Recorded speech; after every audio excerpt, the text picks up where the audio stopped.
हर दिन की तरह वो लड़का आज भी ऑफिस लेट पहुंचा।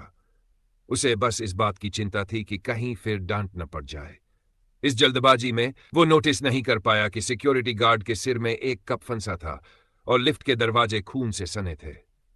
ऑफिस में घुसते ही सन्नाटा था और लाशें बिखरी पड़ी थी। उसे लगा कोई प्रैंक है।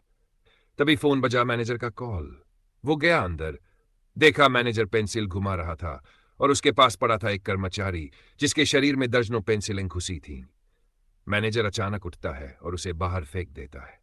वो गिरता है और देखता है पूरे ऑफिस के लोग उसे घूर रहे हैं, गुस्से से, पागलपन से। अब वो इंसान नहीं थे, वो ज़ॉम्बी बन चुके थे। वो भागकर एक कमरे में छिप गया। वहां एक आदमी अब भी कंप्यूटर पर काम कर रहा था। उसने पूछा, ये सब क्या हो रहा है? आदमी चुप था। उसकी टेबल पर वही ड्रिंक थी जो पहले ज़ॉम्बियों के पास भी थी। तभी लड़के का पैर प्लग पर पड़ा। आदमी का 3 दिन का डेटा उड़ गया। वो पागल हो गया, कंप्यूटर तोड़ा और उस पर हमला कर दिया।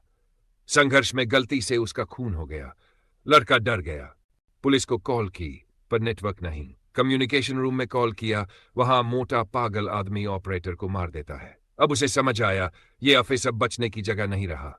वो जॉम्बीज के बीच ऐसे चला जैसे वो भी उनमें से हो। तभी याद आया, उसकी गर्लफ्रेंड अब भी वो उस पर हमला करती है।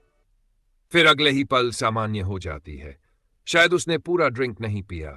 वो उसे ट्रॉली पर बांधकर बाहर ले जाने लगता है, लेकिन जॉम्बीज का झुंड आ जाता है। वो एक कमरे में छिपता है जहां एक और इंसान बचा हुआ होता है। दोनों मिलकर भागने का प्लान बनाते हैं। एलिवेटर तक पहुंचते हैं, पर वो क्रैश कर जाता है। खिड़की तोड़ो, साथी कहता है। वो प्रिंटर उठाकर शीशे पर मारता है, पर शीशा नहीं टूटता, सिर्फ अलार्म बजता है।